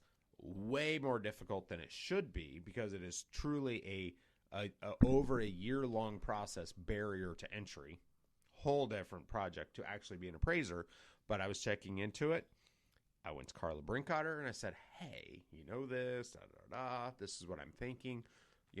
How would I go about that?" And she's like, "Yeah, we could help you, give you an office or let you be here, whatever. Like, I've known you for years." And she goes, "Or you could just sell commercial real estate." And then all of a sudden, then she sold me on her vision and the model of being a broker and, getting your license. And you're still currently at Regions. I'd actually moved to town and country. Or I mean, you're still working town at the and bank. country. Yeah. Mm-hmm. Yeah. And so my wife had already moved to the title company. Okay. At that time, she had been a banker, moved to Central Uh-huh. Title Company. So she's like doing closings and seeing checks, which is top numbers. Right. Right. Should have asked her what the net was at that time. Right. But, she's seeing it. And so she's kind of knowing the business and knowing who the players are and knowing what's happening in the business. And that was actually a very quick decision for us, for me to turn in my notice at banking and start studying for my test. I was just going to say, you still have to go through the process of becoming this. Yeah. And so I had quit and left the bank Before you were licensed before up, I huh? licensed. There was still several more weeks before I actually got my license. Were you why the hell did you do that, though? I was bored. Oh, it was just, I was just at least if you quit, you would have to cram for this test. Oh, yeah. Oh, why did I quit? Yeah, you I'm like, mean? why'd you quit before you were, or you're just like, burn the boats, man.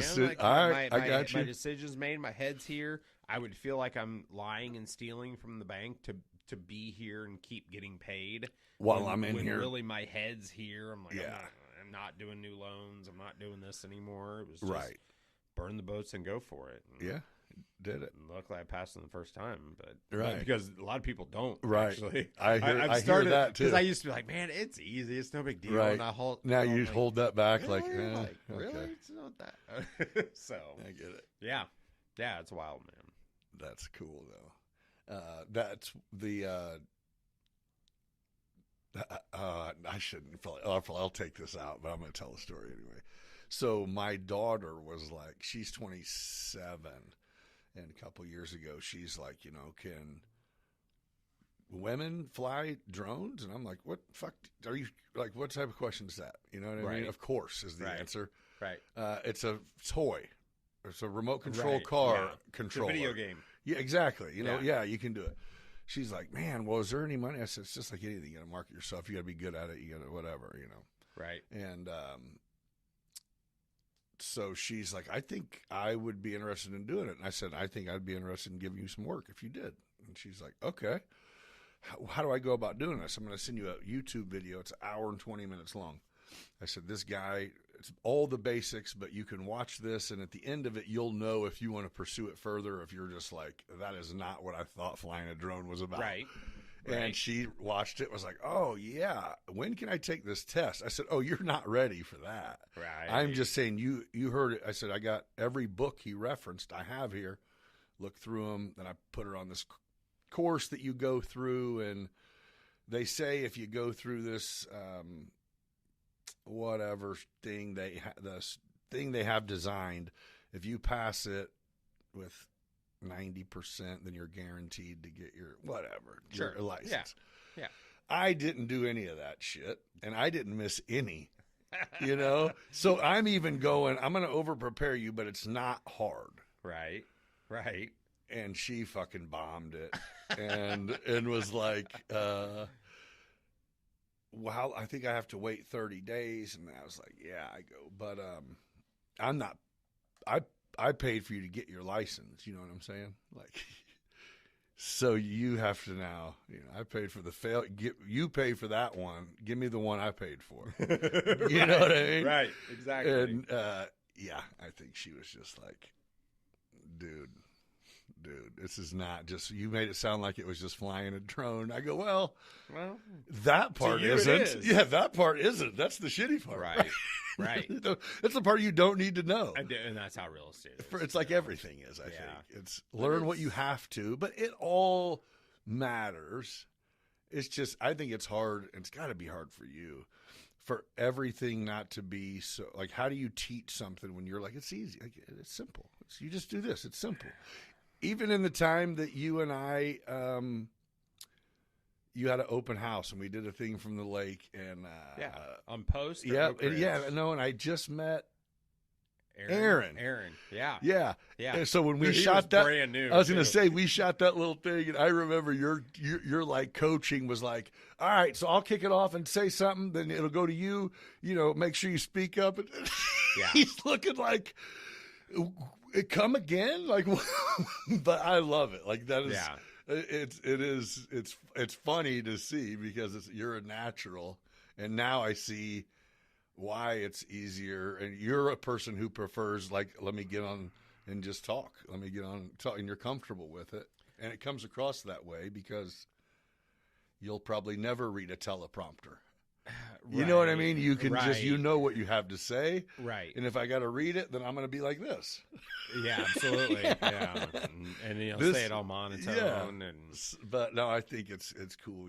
You're definitely leading a young team by a good example, man. like, I don't think we can just teach them everything. I think it's just, we just have to give them and impart on them as much context and perspective, but ultimately just push them to go learn things on their own too. Like, right.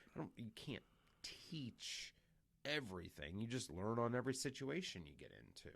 Well, even if you're teaching them that they can learn on their own is something. Yes. You know what I mean? I think that's a good way of putting it to too. go, hey, if you, I've said this probably on every single time I've had one of these, is like, we have the ability now to literally become a professional at anything from your kitchen table. Absolutely. So, or in bed, or on your phone. Shotgun of a car. You can sit Yeah. there. So anything other than prepared, on point, educated is just lazy. And it's okay. Some people are not cut out Right. for that Right. shit. But then there's the rest of us who it's like, oh, why did I just come up with something else I need to learn about? I know, right? All right, we're back from the pee break. How do you teach your people? Do you think all your people are that good with people, or you're like, no, they're learning, dude. That's what this is. It's a learning game. But I can answer it. The answer is no. But I'm just saying, how I would have a hard time if I do have a hard time if someone comes up and says, man, here's what's going on with the job, and it's not working out, and it's like, well, it's because you're not doing it good. You know? And you can't say that, but how hard is that? I mean, people trying to just learn to be, especially the younger people, I don't think they really had to talk to people till now. Because you can't I've been AI doing communication. You for can't 30 AI years. shaking someone's hand. You know what I mean? And looking at them and Right. seeing their reaction to what you say. Right. You can't fake that. That's So, I think it's being aware of that and probably bringing back the principles of how I did it. Do you have like I'm going to get a camera do you set up. teach? Yeah. Do you? My curiosity in this is because I'm like, are you on Sundays going, feel like I kind of need to go everywhere because we're going to meet some people today, whether they want this house or not? Or is it like the agents don't quite grasp that? I don't, and I'm not even asking to point anybody out, but it would be easy for them to go, yep, they thought this house was something it wasn't. It's like, oh, this house has nothing to do with that. Yes. You know what I mean? Yes. This was just the meeting place. Yes. Yeah. This is the mall. Yeah, you just They happened came to shake the the mall right to hand. buy. Now we got to give them the right store. Yeah. You're not going to use that card to call me for this house. You already seen it. Yeah. We're going to go find some houses. And you're not going to call me. I'm going to call you. Right. We're going to switch paces here. Okay. Before I lose you, you actually are representing today. I want you to explain, what is your deal? I don't know what your position is with the Decatur Park District or what it is. I just know it's something. So tell me what you do first, and then let's talk about it. So I am a commissioner for the Park District. Okay. So like the city has the city manager, and then there's the city council members. There's 7 city council members or 6 and the mayor. For the Park District, there are 5 commissioners for the Park District. 1 of 5 for the Park District. So now we're talking the Devon, which everybody loves. Oh, yeah. The airport, which is essential. That's Park District? That is Park District. I should have saved that one for last. Devon, Fairview Park, Kiwanis Park, bike trails, Hickory Point Golf Course, Trees on Tees. Have you been to Trees on Tees, No. or did you go? You've never been to Trees on Tees. I haven't. I've Dude. been told my son goes with his mom, so I'm kind of like, oh, Dude, it's I know. Dude, when it's 13 degrees, Yeah. it doesn't sound fun. But I've heard nothing but that's amazing. Yeah. Yeah. Park District, founded from COVID. Actually, Oh. that was literally during COVID. They're like, We got to do something. we do something was put some Christmas lights on the golf course and put golf carts around. Perfect stuff. So, all the parks, Rotary, Mid-State Soccer, the Disc in the West End, And you're arts naming what the Decatur Parks. programs. Oh. Basically, these are all the things that the Decatur Park District does and owns, administers, and then yes, the airport is a Decatur Park District property also. Water park, that's pretty legit with the Devon. That's some huge Yeah, upgrades so then we've the had Devon- with the boat docks all the way around. So That's then the crazy. lakefront too, and that's actually how I got on the board. How's that? Was because of the lakefront. So when I was at Town and Country Bank, Cindy Dedrick Wolfer was a bank customer, and at the time was when they were just starting to talk about lakefront redevelopment and closing Lakeshore Drive. Remember the road that went through there, and they closed it, which is actually where the Devon sits now. That road. That conversation was starting to happen. Facebook was newer then, and so the conversation was going there, and the conversation, as typical, becomes people complaining and bitching and saying don't do it, no progress, and we just want to be stuck in the old times, basically. Right. And so I started telling people that. Mom, he's talking about us when they took our boat dock. Absolutely. I know. Yeah, it's gone now. Look at them. Look, where our boat dock sat was right in the corner of that breakwater where there's literally a giant dock now, the last one by that breakwater. Like, we had that whole corner for 20 years. Down by the Devon or at No, the Lake down, Patrol? down, like, away from the Lake Patrol, going away from the Devon. Oh, yeah. Where the new big docks are. Yes. We were the last one on that breakwater, and we had it for 25 years. Yeah. That's awesome. And then finally it was like, they're taking this shit. But it was great while it lasted. Oh, it was a wasn't blast, dude. Even then, I voiced my opinion, and that's when Cindy was in the bank one day, and she's like, hey, thanks for your support online. And I was like, yeah, sure, I think it's great. And she goes, have you ever thought about running for park board? And I was like, no. Like, what's that even mean? And then, boom, all of a sudden I had people showing up, and they're like, hey, this is what it is. You can, Sounds perfect for me. And I ran the election, man. I had signs. I had a trunk full of signs. I was out putting the So signs did you do the in. boat races this past year? Did you guys have something to do with that? Yeah, we did a sponsorship on that. Oh, I didn't know. Yeah. If, Or what did Park do? are you guys? Yeah, was it? I mean, the Park Hardee's Highway District? was Park District. The Oh, dude, yeah, in that's charge? all Park. That's what I thought. Yeah. Oh, you were talking about Main Place. You're Yeah, saying, yeah, oh. we did a little yeah. sponsorship for But that. no, I meant the yeah. races overall. because Yeah. I know, like, is Terry Hamill works down? So she's with the Convention and Visitors Bureau. Okay. Yes, and she was instrumental in that Right. too. But the Park District, as far as the logistics, That's all you the guys. parking lot, the cranes, the sound, Yeah. like Because that's they- what they- Sean made it sound like. Like, I just got the people to come race, and everything else was Right. yeah. We're in charge of we applied for this grant. Now we got the funds. Now what do we do with the funds? So you guys have built some new playgrounds. I've seen. Yeah, Fairview Park has Yeah. a brand new destination playground there. Garfield Park on Grand, the old Durfee School. Yeah. That there's a whole new park coming there, new basketball courts, new parking lot, everything there. I don't want to start naming them because I don't want to miss, but Right. like those are projects that were part of the ones going, hey, our 10-year master plan says, we needed Garfield Park. There needed to be a park in there because actually the Oak Grove Park closed because Right. there's a new school there. Mhm. So now for that part of town, and we have maps of all of this to see where kids actually are. Right. And so where we need to invest in parks to make sure we're an attraction for kids in the neighborhood Yeah. to be able to come to. It's cool. I mean, I guess I think most people assume the park district does it, but it is cool to just see trucks roll up to these random parks and start throwing up these new playgrounds or hanging new hoops or whatever. Absolutely. You know what I mean? It's just Yeah. But it's a there's- good look, and there's bathrooms in all those places. It's There's awesome. picnic but it's tables. a lot of work. But like, it's awesome. I mean, it is a ton of maintenance. But they get utilized. If it's nice out, you go by there, you see people use them pavilions at the public parks like clock. Dude, I mean, they're barbecued up, Jack. There's a scheduling system. There is a fee to do it. Because there's priority. Yeah. Like if you want to have, you got family. And so from out these of people town, actually book it. Absolutely. The park district's been good for me because it's kept me in tune with, sometimes I know about new developments. Sometimes I know about legal things. Like I have a pretty good pulse on what's happening because of that.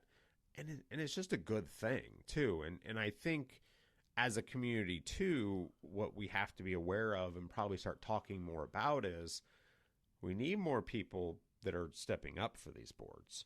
And some of them do suck. Some of them aren't fun jobs. They're volunteer, right? Yeah, or some of them are paid. But some of these elected official positions, we're going to need more people to be involved in them. And, if there's any mission I come out of this today is I want, everybody talks about, our business and community and support the community and give back, and then all of a sudden we want to start, griping about this or complaining about that or government this and government that. We the people run government. You're saying get involved, stop bitching about it and step up. Yeah. Get involved. And we the people, don't let government run you. There's people running government. Right. Do you want to be those people or not? Right. And I think that's a big thing that people need to start hearing is, well, and you're more showing people it. need You to don't get have to be a involved. freaking a born to be politician to get involved in local government. You can Yeah. be someone who cares. Yeah. And understands that. Yeah. Yeah. Changes happen. Times change, and Yeah. And I mean, the park district's a great thing. I mean, yeah, it just is. Everything that they touch and impact is, dude. It's been they're for all years. quality of life. Things. I grew up playing, Corey League baseball and Right. playing at all these parks that was right. Old stomping grounds, Yep. dude. That's what comes to board level. Yeah. It's okay, if we change this program, how are we willing to invest in that program? Good point. It's, especially the people who have enough time to sit around and critique everything that's wrong. And that's not even a shot. I mean, it's your job. You are. If you're a taxpaying citizen, if you are a park goer, if you are right, then you should have your voice. But remember, you can actually have a voice. You don't have to just complain to your wife about it. Right. I mean, yeah. Do it for your kids and their kids and your neighbors' kids. And absolutely. I mean, I say kids. I mean, I still go to the Fairview Park with my dogs, but right. But yeah, that's what it's about. Is kids having, them playgrounds are awesome. That little pond is still cool. Oh yeah. It's the same geese shit it's always been, but it's amazing. It's cool. Absolutely. Right. Yeah. It's a staple. So, thanks for letting me talk about that. No, yeah, I appreciate it. And again, it's getting enlightened. I'm local, but some things you don't think about or hear about. Matter of fact, I'm the one who goes, who the hell donated the money for this new playground? This is going to be cool. I don't know any better. Don't even know. Don't even know. But yeah, I mean, they'll put something on the news, I'm sure, or whatever. I'm sure they have. Yeah, but how do we consume news or pay attention anymore? Yeah, I'm saying that's why they probably put on there 10 times. I still don't know. Exactly. Exactly. Yeah. But, well, I'm going to let you get up out of here, dude. I really appreciate you taking the time to come on here, man. It was fun just kind of learning about you. And, you shared a little bit of that real estate knowledge like I knew you would. But when it's kind of the repeat of everyone is, hey, you got to bust your ass. That's the trick. You know what I mean? That's what I was trying to get you to say it when I kept saying, so how do you make them, what can you tell? It's work. That's what you can tell them. I mean, when it's all said and done, there's not a shortcut. If there legit was a book, it's already been written. Yeah. And it was probably a good one. Yeah. But as someone new to any industry or even or young and just trying to see exactly what's going on in the world of real estate or investing or any of that, it's you have to figure out what vibes with you. There's certain books you'll read, there's certain authors, there's certain audio books or podcasts or whatever that just resonate. Right. You know what I mean? And it's like latch on and figure it out. Again, you can't copy someone. You know, copying a hard worker means there is no plan. It's just get it. You know? Right. Right. Whether it's you have a regimented day or not, you're, there's no off switch. There's no, you don't track time. You don't, you know what I mean? It's the no off switch. That is the sacrifice, and it's a It is a sacrifice. I mean, Hell yeah, it is. A lot of people want to know.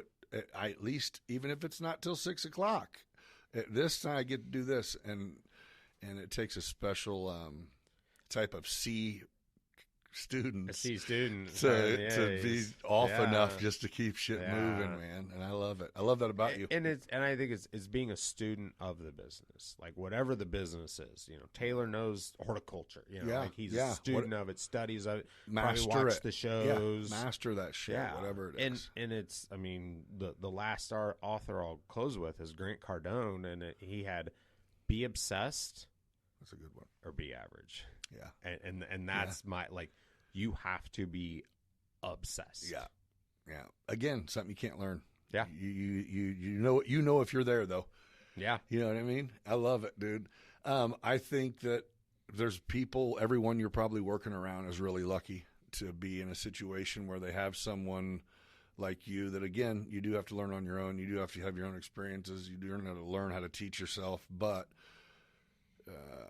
part of the reason for going through it is to be able to share it, to stop people from going through it. So, you know, you essentially are a shortcut, you know, and you help people, and, you know, that's got to be. And it's fun, man.